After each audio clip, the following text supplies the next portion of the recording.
y los que te acompañan. Primera de Pedro, capítulo 1, versos 6 al 9. Por favor, regáleme un minutito puestos en pie para que leamos la palabra, hermanos.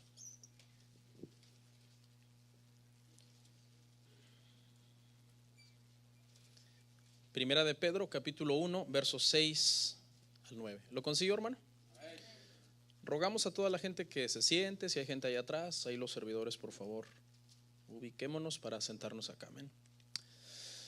Dice la palabra del Señor: en lo cual vosotros os alegráis, aunque ahora por un poco de tiempo, si es necesario, tengáis que ser afligidos en diversas pruebas, para que sometida a prueba vuestra fe, mucho más preciosa que el oro, el cual aunque perecedero se prueba con fuego, sea hallada en alabanza, gloria y honra cuando sea manifestado Jesucristo,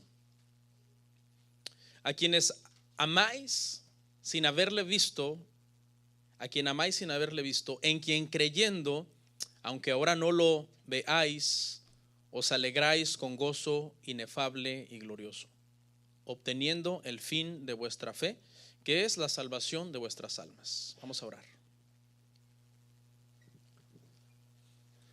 Padre, te doy gracias por esta oportunidad de predicar tu palabra. Señor, tu pueblo se ha reunido en este lugar. Yo te quiero pedir, Señor, que la razón principal por la que cada hombre, cada mujer está aquí es precisamente porque vinieron anhelando que llegara este preciso momento. El preciso momento en donde vamos a tu palabra y somos edificados, somos, Padre, exhortados, somos amonestados, somos consolados por ella, para que abunde en nosotros, Padre, toda buena obra conforme a tu palabra lo demanda, Señor. Señor, yo sin ti no puedo hacerlo, necesito denuedo, necesito sabiduría, necesito gracia, y apelo, Señor, a tu misericordia para que me ayudes a poder predicar el día de hoy, Señor, este sermón que tú me has concedido, Señor, traer a mis hermanos, en el nombre de Jesús, amén. Pueden sentarse, amados hermanos.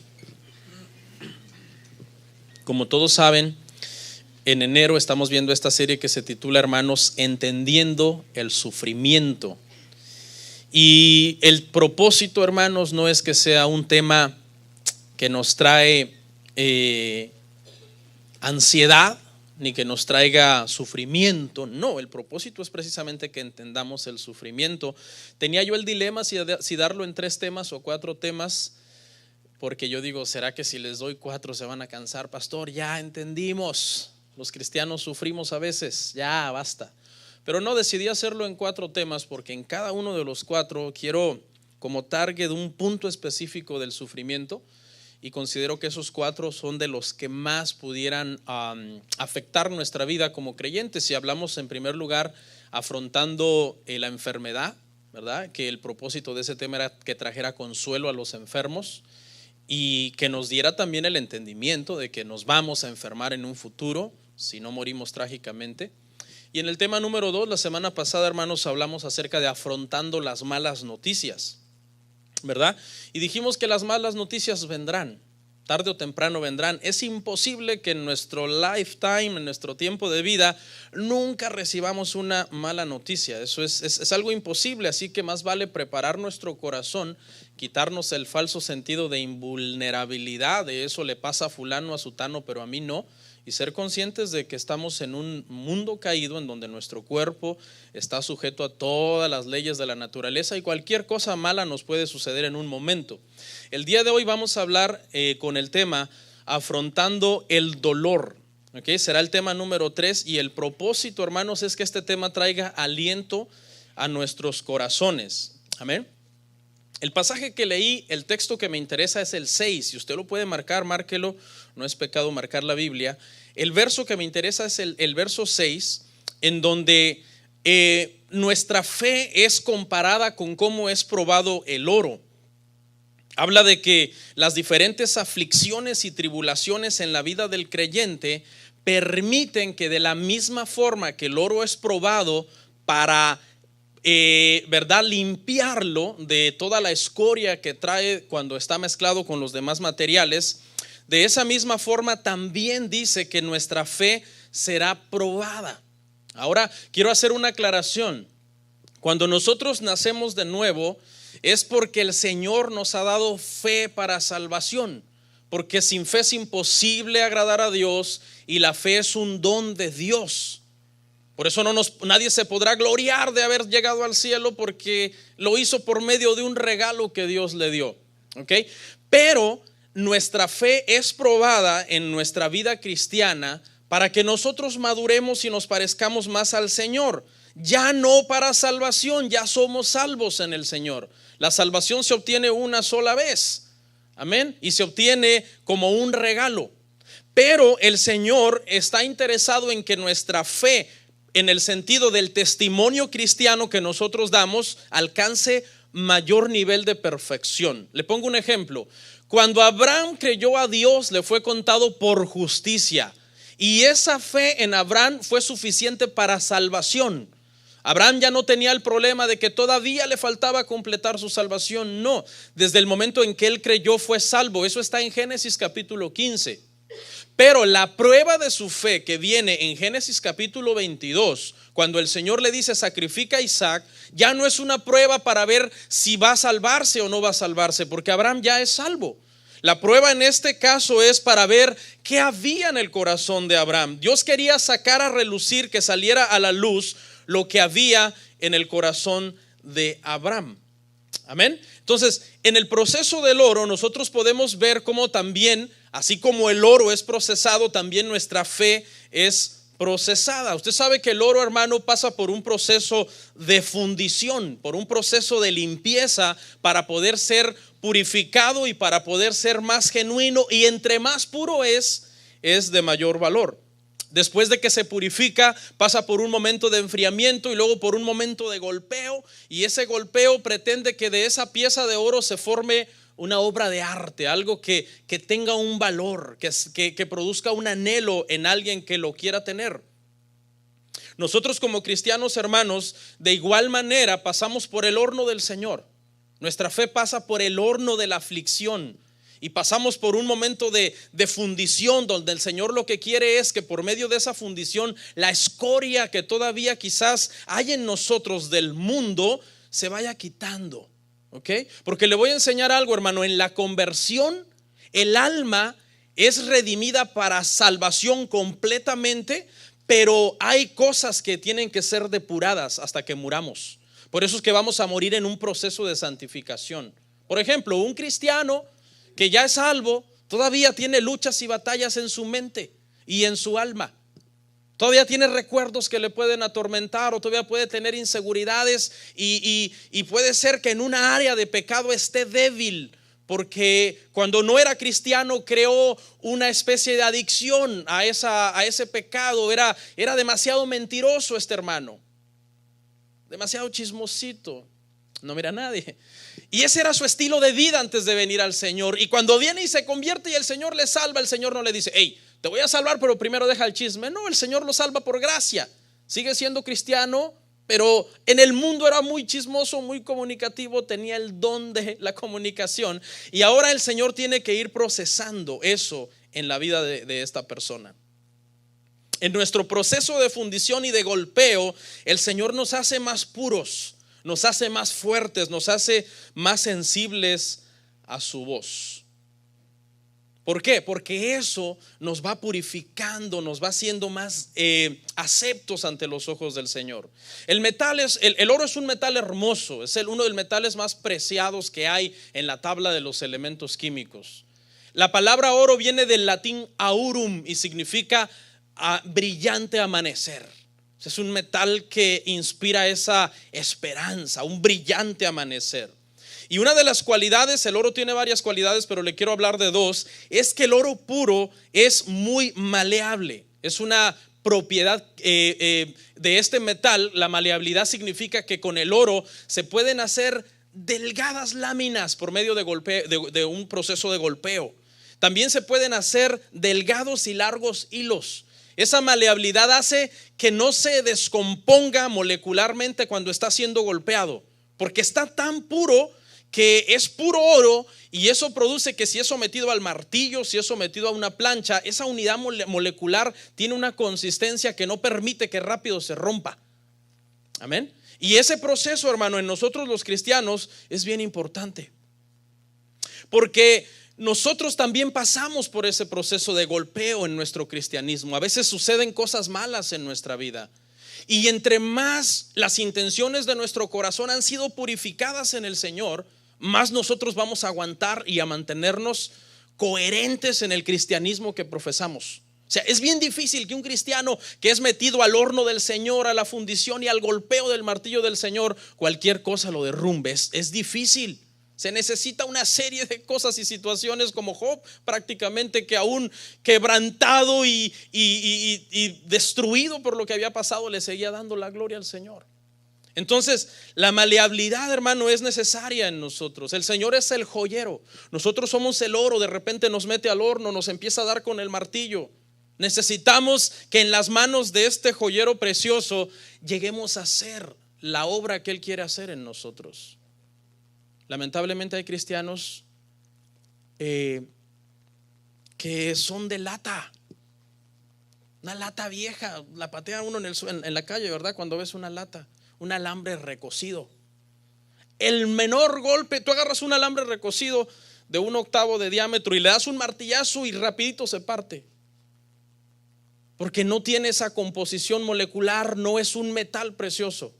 Pero el cristiano debe de ser maleable. Dice un dicho: no todo lo que brilla es oro. Aquí hay mucha gente ahorita que brilla, echar un montón de crema, ¿cómo no?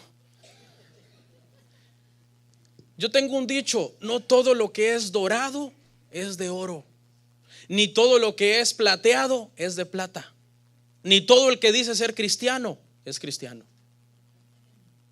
Hay mucha gente que está aquí nada más dorada, pero es chapa de oro quizás. Y ese es un problema. Por eso una vida de cristianismo con altibajos y con temporadas buenas y temporadas malas, y nunca se afirman en el Señor. No sea usted un metal barato, sea oro en el Señor. Una característica más del oro, hermanos, es que es dúctil, es decir, es un excelente conductor de la electricidad y del calor. El oro, cuando se acerca a una fuente, ya sea eléctrica o a una fuente de calor, inmediatamente se impregna de la electricidad o se impregna del calor y conduce estos dos elementos. De la misma forma, nosotros como cristianos, hermano, somos los vasos que debemos de estar llenos del Señor, llenos del Espíritu Santo, enchufados, conectados con el Señor. Nuestra vida espiritual, hermano, no debe de ser de temporadas. Nuestra vida espiritual debe de ser de todo el tiempo. Nuestra vida espiritual debe de regir todo lo demás que nosotros hacemos. Yo no entiendo cómo hay cristianos que cuando se enojan dicen: últimamente, ahorita no me importa ser cristiano, ahorita enojado no me importa. No, es que en todo momento un cristiano lleno del Espíritu Santo y de la verdadera llenura del Espíritu Santo, de la llenura bíblica, es un cristiano que es controlado por Dios. Pero vamos a entrar entonces al dolor. ¿Qué es el dolor? ¿Por qué nos toca afrontar dolor en nuestras vidas? El dolor es la capacidad que por lo general los seres humanos tenemos de sentir, hermanos, una incomodidad, de sentirnos enfermos o de sentirnos abatidos. En nuestro cuerpo, cuando el Señor nos creó, Él puso un sensor, y ese sensor tiene la capacidad de darnos el privilegio de poder sentir dolor. Sentir dolor, hermanos, es en realidad un privilegio. Ahorita se lo voy a explicar. Yo creo que podríamos clasificar el dolor en tres, y los voy a abordar el día de hoy: el dolor físico, el dolor emocional y el dolor espiritual. Pero primero quiero hablar un poco del dolor físico. Vayamos a Isaías 53:3. Dice Isaías 53:3: despreciado y desechado entre los hombres, varón de dolores, experimentado en quebranto, y como que escondimos de él el rostro, fue menospreciado y no le estimamos. Según los médicos, hermano, que han estudiado el proceso de muerte al cual fue, hermano, sujeto nuestro Salvador, nuestro Señor, no hay otro hombre en la tierra que haya experimentado el nivel de dolor que Jesucristo experimentó en su sacrificio. Dice cómo la ciencia, hermano, comprueba lo que dice la Biblia, porque esto se escribió muchos miles de años, hace muchos miles de años, que sería un varón de dolores, experimentado en quebranto. Vienen los médicos, hacen, hermanos, el estudio médico de la muerte de Jesús y lo comprueban y dicen: la muerte de Jesús fue de lo más doloroso al que un ser humano, el dolor más grande al que un ser humano puede ser expuesto.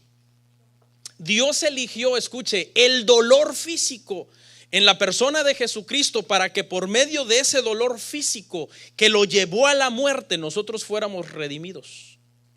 De hecho, en la tradición, el camino que Jesús siguió desde el momento que tomó su cruz hasta que llegó al Calvario se le conoce como la vía dolorosa. En otras palabras, el camino del dolor. Qué tremendo.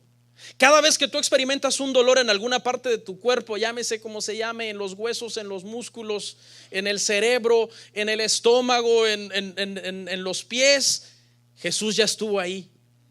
Nadie, ningún ser humano en esta tierra puede beber la copa de dolor físico que Jesús bebió.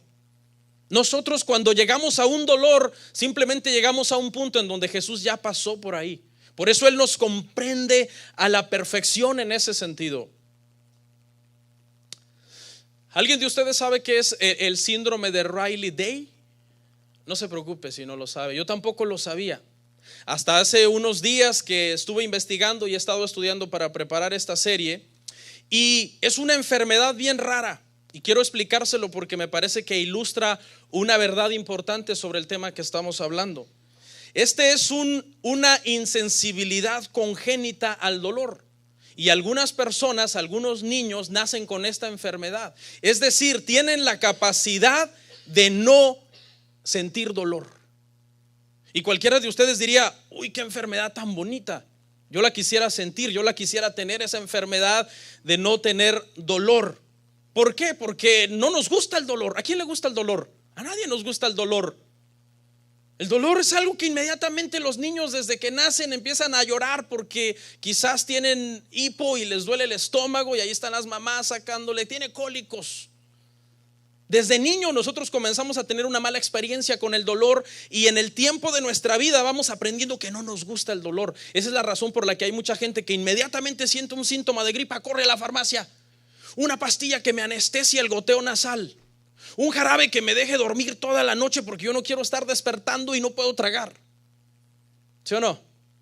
Yo me confieso, hermanos, un poquito llorón en ese sentido, porque me afecta mucho la gripa por lo que yo hago, lo que me dedico de la predicación. Y yo detecto, inmediatamente trago y digo: aquí hay algo raro, vámonos a la farmacia.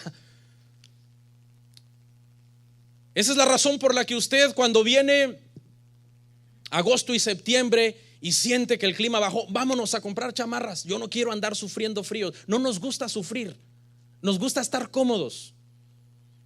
Por eso todos los lunes la mujer va al refrigerador y hace una lista y dice: falta esto, falta aquello, falta el otro, porque quiere estar cómodo, no quiere padecer hambre, porque sabe que el hambre es una incomodidad fea que causa molestia. ¿Cuántos alguna vez han sentido hambre? Pero hambre, ¿no? Porque aquí los niños le llaman hambre a cosa de nada, 4 horas sin comer. ¿Cuántos de ustedes han pasado un hambre en donde 2-3 días no comieron y se siente horrible, sientes que te mueres del hambre? Entonces uno está todos los días pilas, comer, desayuno, comida, cena, merienda. Especialmente los mexicanos, comemos a cada rato. Y los centroamericanos: pastor, nosotros también, no nos dejen fuera. Sí, ustedes también. Si no me dicen, no me doy cuenta. Y cuando uno se va a bañar, ¿cómo está el clima? Le voy a subir unos grados al termostato, porque yo cuando salga del baño yo no quiero sentir frío. Si ven, no nos gusta sufrir. Nuestra experiencia desde que nacimos hasta la edad que tengamos hoy nos dice que el dolor es incómodo, nos hace sentir mal. ¿Quién no se arrancó una uña cuando era niño? Horrible, un dolor de uña es de los dolores de los buenos. Me recuerdo que una vez jugando fútbol en la primaria, fuimos a un taponazo, como hablando en el argot futbolístico, entre dos, y topamos con el balón con todo. Y en el calor del juego yo sentí solamente un calorcito en el dedo gordo. Así anduve todo el día. Cuando llegué a la casa me saqué el calcetín y en el calcetín venía la uña pegada con sangre. Pero cuando se me pasó el calor de la euforia, de la adrenalina del juego, un dolor insoportable. Recuerdo muy bien una vez que estaba jugando también en un árbol, en una rama, y me creí Superman. Y vi una rama lejana y dije, yo llego a esa rama. Sí, llego. Y que brinco. Y sí la alcancé, pero con la punta de los dedos, y mi peso me ganó y di vueltas en el aire y caí sobre el brazo y se me torció la mano. Qué dolor tan horrible, especialmente cuando vas al huesero. Pero somos expertos en dolor. ¿Quién no se cortó cuando era niño? ¿Quién no se enterró algo en el pie corriendo descalzo? ¿Quién no se golpeó el ojo severamente con una rama? A veces iba siguiendo un amigo y él iba jalando las ramas y ibas descuidado y te la soltaba en la cara. ¿Alguna vez deseaste no sentir dolor? Puede sonar muy bien, pero ¿sabe qué? El dolor físico en realidad es una bendición, porque el dolor nos avisa que algo está mal en nuestro cuerpo. El dolor es el que te dice, quita la mano del comal, quítala porque me duele. Es el que te dice, toma algo porque hay un dolor en el estómago, hay una molestia, hay una incomodidad. ¿Qué pasa con la gente que es diagnosticada con esta enfermedad del síndrome de Riley-Day? No viven muchos años. Es una enfermedad malísima, esa enfermedad. Los niños que son diagnosticados con esta enfermedad mueren muy rápido, porque su cuerpo no les avisa cuando hay una inflamación, cuando hay una infección, cuando hay un problema que se está gestando en ellos. Así que no sentir dolor es una maldición. Obviamente entiéndalo teológicamente, porque el dolor vino a causa del pecado. Pero cuando digo actualmente en la gracia, no sentir dolor es una maldición, tendríamos que ponerle comillas, porque obviamente entendemos que el dolor es la forma en cómo nosotros cuidamos nuestra salud. El dolor es la alarma que nos dice, cuida tu salud. Escuché que había un niño que fue diagnosticado con esta enfermedad, y este niño, cuando los padres venían, lo encontraban pintando con sangre en la pared, jugando con una cortada profunda, porque él no sentía la gravedad de estar sangrando y de estar cortando, de haberse cortado. Algunos de ellos se muerden severamente la lengua hasta dañarla de una forma irreversible. Si se tuercen el tobillo, lo siguen usando así hasta que se daña el tendón, y algunos hasta tienen que ser amputados sus miembros. Otros se comen los dedos, gran parte de los dedos, no solo las uñas sino los dedos, porque no sienten ese dolor. Entonces vemos que en realidad, hermanos, el dolor físico en esta era donde nosotros estamos actualmente es una bendición sentir dolor, porque es la forma en que nosotros cuidamos nuestra salud. Así que cuando algo te duela, un dolor de estómago, un dolor de cabeza, dale gracias a Dios por ese dolor en lugar de renegar, porque si ese dolor no te avisara que algo está mal, podrías tener serios problemas en tu salud, te podría causar hasta la muerte. Claro, uno inmediatamente busca dejar de sentir esa incomodidad del dolor, pero lo normal, hermanos, es que sintamos dolor físico. Si usted no siente dolor físico, ese es un problema. Pero mire, vamos a hablar del segundo tipo de dolor, y es el dolor espiritual. Y este dolor es muy interesante porque el dolor espiritual existe también, aparte del dolor físico. El dolor físico se quita con medicina, se quita con pastillas, se quita con anestesia, pero el dolor espiritual solamente lo puede quitar Dios. Nadie puede quitar el dolor espiritual sino Dios. En la Biblia veo por lo menos dos tipos de dolor espiritual que Dios puede producir en un cristiano. Y el dolor espiritual tiene el propósito de que a través del dolor espiritual Dios nos va a tratar de hablar, de decir algo a nosotros. Cuando tú estás sintiendo dolor espiritual, es que algo está mal espiritualmente en ti y Dios te está hablando. Le voy a hablar de dos tipos de dolor espiritual. El dolor espiritual sirve para que Dios nos pruebe. Vayamos a Deuteronomio 8:2. Deuteronomio 8:2. Te acordarás de todo el camino por donde te ha traído Jehová tu Dios estos 40 años en el desierto, para afligirte, para probarte, para saber lo que había en tu corazón, si habías de guardar o no sus mandamientos. Cuando tú eres un cristiano que estás haciendo bien las cosas, bien entre comillas, porque estás viviendo una vida cristiana correcta, y hay un dolor espiritual en tu vida sin que tú hayas pecado, significa que Dios está probando tu corazón.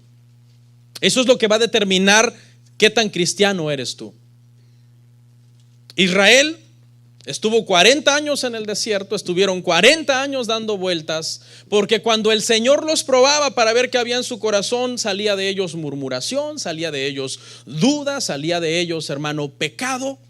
Constantemente estaban, hermano, ellos en pecado, en rebelión contra Dios. Así que Dios los probó en el desierto 40 años, anduvieron dando vueltas. Y cuando salió lo peor que había de ellos en su corazón, Él dijo: no entran, esta generación no está lista para entrar en la tierra prometida.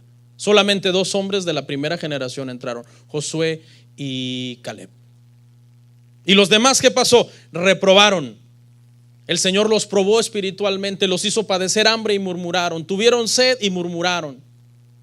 A pesar de que Dios fue muy bueno con ellos, les dio sombra, les dio calor, no envejeció su ropa ni su calzado que ellos traían puesto.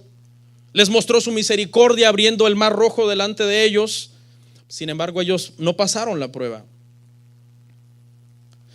Nosotros cuando nos convertimos, hermanos, sin lugar a dudas, algunos le llaman el primer amor. Yo no estoy de acuerdo en eso, en donde el cristiano supuestamente es en sus primeros años de conversión, que es cuando verdaderamente está enamorado de Cristo y después pierde su primer amor y se vuelve un religioso, se vuelve una persona negativa, se vuelve una persona que todo lo ve mal en la iglesia, porque precisamente ha descuidado su vida espiritual. Y Dios tiene que traer dolor espiritual para que esa persona vuelva otra vez al camino correcto. Dios puede producir dolor espiritual en ti. Quizás tú un día dices: yo ya estoy cansado, yo ya no quiero seguir adelante. Y tú dices: pero ¿de dónde me está saliendo esto? Dios está probando tu corazón. El verdadero cristiano, ¿qué hace con ese pensamiento? Inmediatamente lo desecha, porque sabe que eso no es correcto. Eso no es el cristianismo bíblico. Quizás te pueden decepcionar cosas de la iglesia. Eso pasa en esta iglesia y en todas las iglesias del mundo, porque nadie es perfecto. En todas las iglesias, hermano, hay cosas que nos pueden decepcionar. Quizás al principio orabas y leías la Biblia y ayunabas y sentías hermoso, y ahora sientes que la Biblia pesa 10 toneladas cuando la quieres levantar del mueble donde la tienes. Y doblas las rodillas para orar, pero lo único que estás pensando es en el problema de la iglesia, en la despensa, en el equipo de fútbol. Y algunos llegan a la conclusión: Dios me dejó, Dios se ha ido, las glorias pasadas quedaron atrás, Dios me ha dejado. Especialmente esto sucede en las iglesias donde el énfasis es: la presencia de Dios debe estar aquí y usted la debe sentir todos los días. Eso es un error, porque hay gente que dice: no, si el culto no estuvo bendecido y si yo no sentí la presencia de Dios, entonces Dios se ha ido. No, Dios está ahí todo el tiempo. Claro que es importante que demos libertad y adoración al Señor con todo nuestro corazón, pero no podemos hacer énfasis solamente en manifestaciones externas. Cuando tú no has pecado y tú tienes dolor espiritual, Dios te está hablando. Es tiempo que revises tu vida espiritual. ¿Tú has sentido dolor espiritual? Tú dices: ok, yo no me he apartado porque no ando allá en el pecado como aquel que se va y se revuelca y vuelve, dice, como el cerdo recién bañado que vuelve al lodo y el perro que vuelve al vómito. Tú dices: yo no he llegado ahí, pero yo ya no quiero seguir adelante. Y te llenas de excusas. La prédica fue indirectas para mí, la alabanza estuvo larga, en la iglesia no hay amor. Y Dios te está apretando. Te sientes solo, que nadie te quiere. ¿Sabes dónde está el problema? No en la iglesia, no en tus amigos. El problema está en ti. Dios te está diciendo: revisa el tiempo que estás pasando conmigo. Revisa los minutos de oración que estás pasando conmigo. ¿Cuándo fue la última vez que leíste la Biblia? Revisa las intenciones de tu corazón. Cuando tú vas a la iglesia, ¿cuál es la intención de tu corazón? Tú vienes y llegas: vine a darte la gloria, Padre, vine a oír tu palabra, vine a adorarte, tú eres bueno, tú eres digno de recibir toda mi adoración, y poner todo lo que a veces no te gusta de la iglesia por un lado, o vienes lleno de prejuicios, lleno de crítica, lleno de negatividad, todo lo ves mal. Dios tiene que producir dolor espiritual en ti. Me recuerdo que yo pasé por una situación así en algún momento en mi vida cristiana. Yo estaba muy metido en la iglesia en un tiempo, muy metido, dedicado 100% a la iglesia. Y llegó en esos años de cristianismo, yo oraba: Señor, dame una novia, Padre. Usted sabe, esa es la oración de los jóvenes, ¿no? Y muchos dicen: ya me voy porque aquí no hay muchachas bonitas. Calmado, pues si tú estás re feo. Y bueno, el Señor me bendijo con quien ahora es mi esposa. Fuimos novios. ¿Y sabe qué? En esa etapa de noviazgo descuidé mi relación con Dios un poco, no al 100, pero sí un poco. Tampoco te estoy echando la culpa, mi amor. Pero somos humanos y de repente a lo mejor te emocionas en el noviazgo y dices: mi amor, ¿vamos al culto o vamos a almorzar? Almorzar, dice la espiritual, ¿no? Y yo recuerdo este pequeño desierto de prueba que el Señor hizo en mi corazón, hermanos, y empecé a sentirme así. Ay, el culto se alarga mucho, aunque sí era cierto, ¿no? Porque también, hermano, hay de prudencia a prudencia. Un culto de 2 horas todavía, pero 4 o 5 horas, ¿no? Y empieza uno a ver todo lo malo y todo lo negativo. Pero cuando el Señor me apretó y me dijo: pon atención, mira, solo tienes tiempo para ella, tu pensamiento está siendo ocupado más por ella, estás pensando más en ella. ¿Y dónde está la lectura de la palabra, la oración, la devoción por ir a la iglesia? Y cuando el Señor me apretó de esa forma, yo sabía que Dios me estaba hablando, que yo tenía que revisar mi vida espiritual. ¿Y sabe qué pasa? Cuando tú de verdad eres cristiano y estás en ese desierto espiritual, no por haber pecado, pero sí porque Dios te quiere hacer sentir dolor espiritual para que revises tu vida espiritual, que cuando vuelves a retomar es con más fuerza aún. Eso es salir victoriosamente de la prueba. Porque tú pasaste la prueba, reconociste que habías hecho algo que estaba mal, que no estaba agradando a Dios. Y uno se humilla. Yo me acuerdo que yo le pedí perdón a Dios: Padre, perdóname. He descuidado muchas cosas espirituales por este noviazgo. Hello, ahí les hablan. Bueno, aquí no hay nadie de novios, ¿no? Pero ¿sabe qué? Hay que tener cuidado, jóvenes, cuando el Señor les bendiga con una mujer, o muchacha, cuando Dios te bendiga con un hombre, que por cierto el requisito número 1 es que debe ser creyente, ¿ok? Cristiano. Ten cuidado que no sea tu prioridad, porque si no, Dios te va a tener que apretar para que sientas ese dolor. Pero si eres cristiano, saldrás de ese dolor. El Señor traerá la anestesia espiritual a tu vida. ¿Cuántos saben que la anestesia es una bendición? Fue inventada por cristianos la anestesia, ¿no? Y la persona, cuando está en el cuarto y fue operado y la enfermera viene y le dice: ¿sabe qué? Usted va a apachurrar el botón cada hora para recibir otra dosis de morfina. Y el dolor es mucho, y el que está ahí enfermo, la persona dice: faltan 25 minutos de dolor, y le urge apretar el botón, y está molestando a la enfermera cada rato por el botón. ¿Le puedo apretar? No, le falta tiempo. Le urge un apachurroncito del botón para la anestesia. Qué rico es cuando el Señor te llama la atención, te dice: revisa tu vida espiritual, revísala. No, Señor, pero es que esto, pero cállate la boca. Revisa tu vida espiritual, olvídate de los demás. Revísate tú. Y cuando caes humillado ante Dios: no, pues yo estoy mal, completamente estoy mal ante Dios. Y viene el Señor, apachurra ese botón y es un vuelve a la vida. Porque viene la anestesia, el release de ese dolor espiritual, y el Señor, y uno va de gloria en gloria y de poder en poder en el Señor.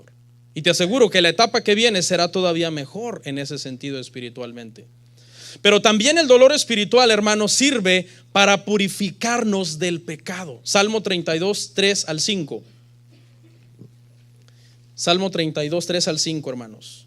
Escucha el segundo propósito. Ya vimos que el primero es probarnos. Ahí no hay pecado, pero en el segundo es cuando hay pecado. Mientras callé, se envejecieron mis huesos en mi gemir todo el día, porque de día y de noche, se agravó sobre mí tu mano.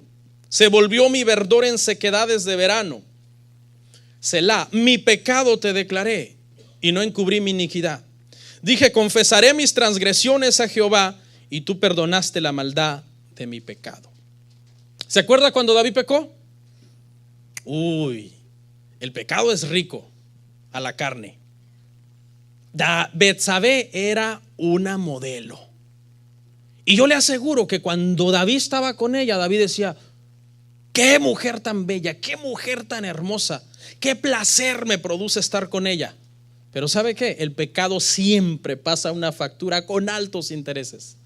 El pecado es algo así como disfruta ahora y paga después. Siempre te pasará la factura. Y David sufrió muchísimo a causa de su pecado. Para que pudiera ser purificado de nuevo y limpiado de esa transgresión, tuvo que pasar por un momento de mucho dolor espiritual. La tristeza invadió su vida. El insomnio, dice que no dormía, sino que llenaba su almohada de lágrimas.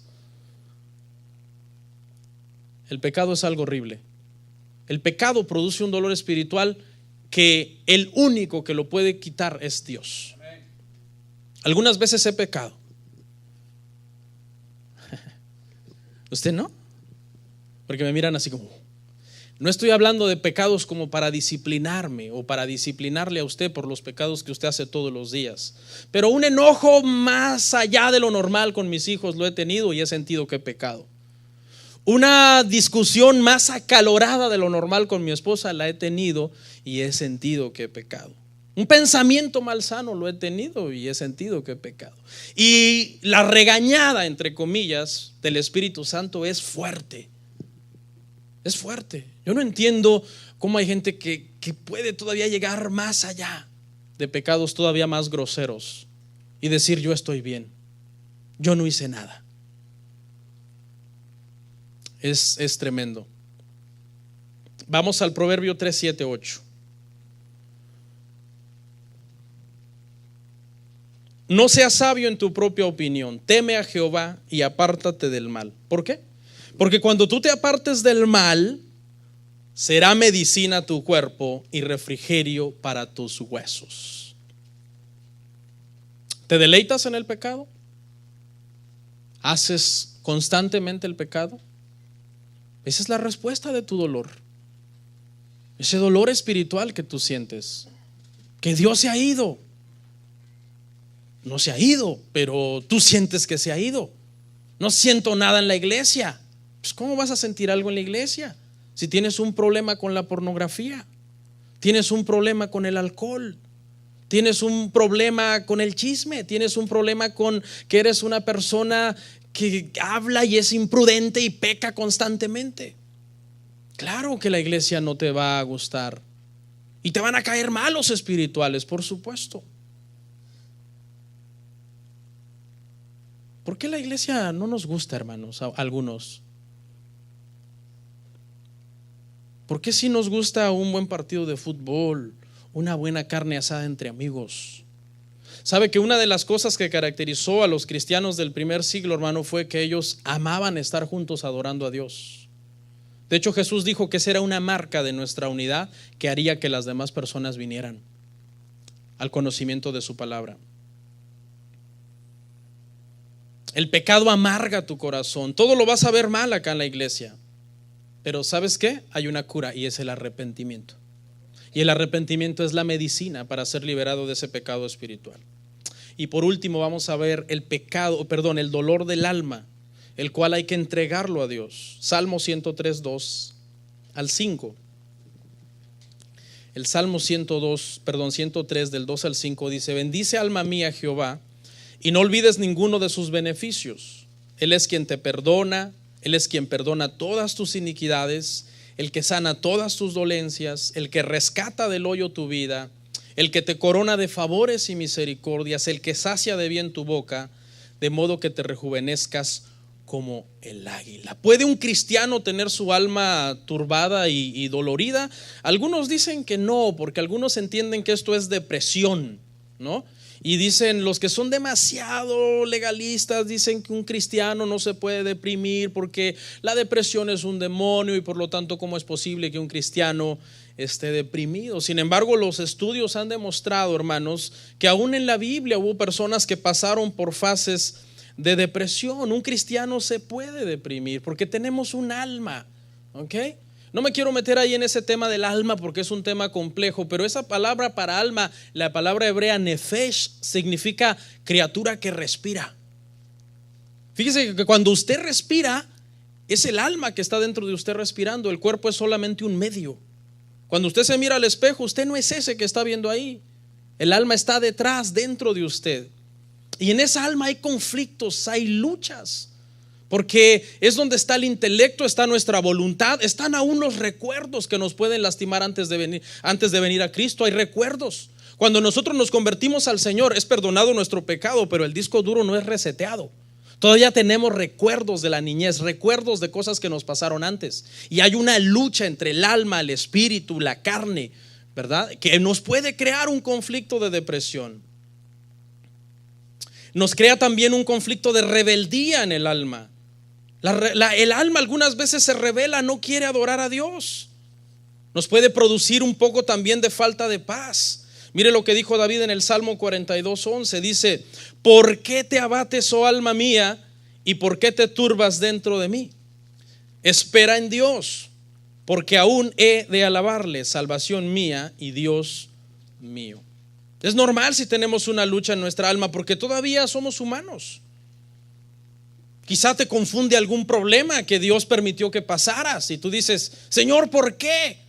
No te culpes, no quieras ser también tan espiritual de decir: ay, yo no puedo decir ni por qué. Porque el mismo Job trató de argumentar con Dios. Claro, Job, el Señor le cayó la boca a Job, y no la calla a nosotros también. Pero no te autoflageles y de repente en tu alma tú sientes alguna especie de tristeza o de lucha, porque somos humanos. Quizás te atormentan recuerdos de la niñez, no recibiste amor. Y tú dices: pero ¿por qué no recibí amor? ¿Yo qué hice para no recibir amor? Nos podemos deprimir. Claro, estoy hablando de una depresión bajo control, una depresión que se quita con la oración. Estoy hablando de que un día a lo mejor te levantas y te sentiste bajo, sin ganas. Te fuiste a dormir bien por la noche, todo tranquilo. Pero te levantas al otro día y sientes que no te puedes levantar de la cama. Hay gente que le pasa esto, les cuesta mucho salir de la cama, porque no sienten una esperanza, algo para seguir adelante. No tienen un anhelo por el futuro, ni por estudiar, ni por trabajar. Se dejan crecer la barba, se quedan en pijama, no se bañan, no se ponen desodorante, no se lavan los dientes. Ay, perdón si estoy describiendo a su adolescente. Y tú dices: ¿qué te pasa? Tranquilo, ¿no? Todas esas cosas del alma, todas esas luchas del alma se quitan por medio de la oración. La oración es la medicina para todas esas cosas. Hay un dolor en el alma, puede nuestra alma sentirse turbada por situaciones, pero vea lo que hizo David. Cuando usted se sienta un poco deprimido, haga lo que hizo David. Él adoró sinceramente a Dios en medio de su lucha y le ordenó a su alma: alma mía, bendice al Señor. ¿Por qué? Porque no te olvides de ninguno de sus beneficios. ¿Cómo estaría usted sin Cristo? Quizás hoy se hubiera levantado, hermano. Dice que Él es el que rescata del hoyo tu vida. Quizás hoy usted se hubiera levantado todo derrotado, todo sin dinero, todo crudo, decimos en mi país, a lo que es los efectos de la borrachera, con vergüenza moral. Pero ¿cómo lo tiene el Señor aquí hoy? Mire, bien guapo, bien guapa aquí oyendo la palabra del Señor. No olvidemos ninguno de sus beneficios. Él es el que nos corona de favores y misericordias. Todos los días de nuestra vida estrenamos nuevas misericordias del Señor. Y luego David le dice a su alma: no te abatas dentro de mí, no te turbes. ¿Por qué? ¿Por qué? Porque todavía he de alabarle. Todavía he de alabarle. La alabanza nos levanta, hermano. Nos ayuda a seguir adelante. Es normal si de repente usted se sintió un poco triste, un poco bajo algún día en su vida. Hay gente que no le pone atención a estos asuntos, pero una mujer puede sufrir una depresión posparto. Hay gente que nunca supera un luto. Se murió un familiar y nunca lo supera y se queda en una depresión, aunque sea cristiano. Entonces es importante que nosotros retomemos las promesas del Señor en todos estos asuntos. Entonces, para concluir, hermanos, el dolor físico en realidad es más bueno que malo, porque nos dice que algo está mal en nuestro cuerpo, nos ayuda a cuidar nuestra salud. Y el dolor físico finalmente terminará, porque llegará un momento en que la glorificación de este cuerpo lo hará no volver a sentir el dolor físico. Dolor físico es temporal, es mientras estamos vivos.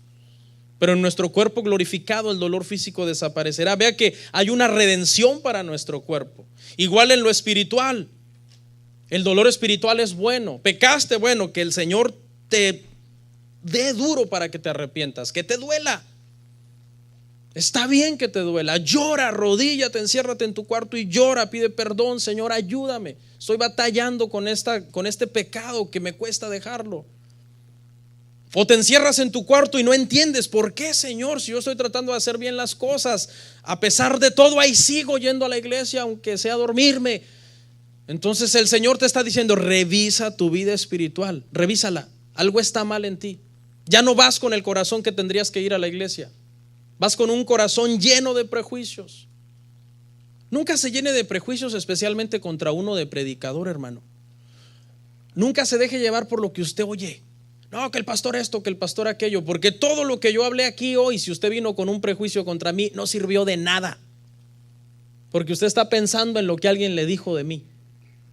No, usted venga y pregúnteme: pastor, oí esto, me dijeron esto de usted, directamente.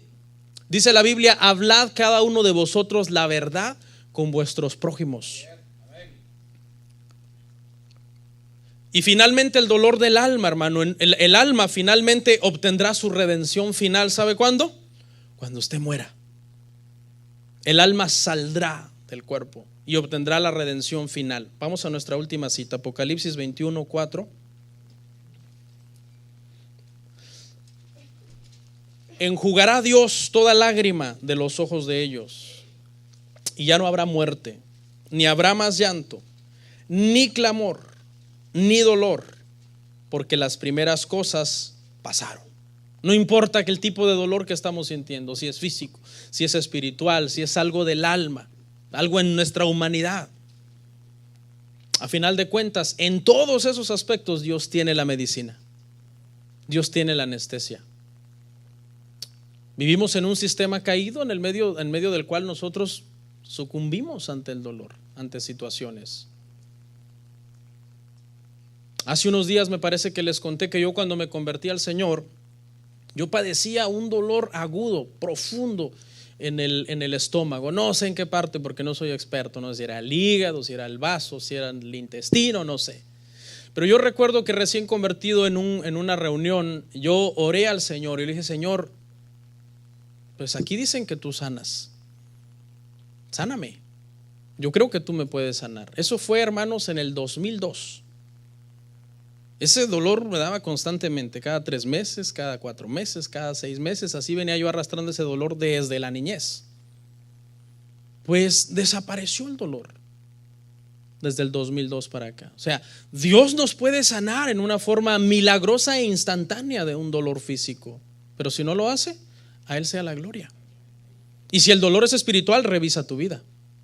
Y si el dolor es en el alma, pues entrégalo a Dios. Entrégalo a Dios.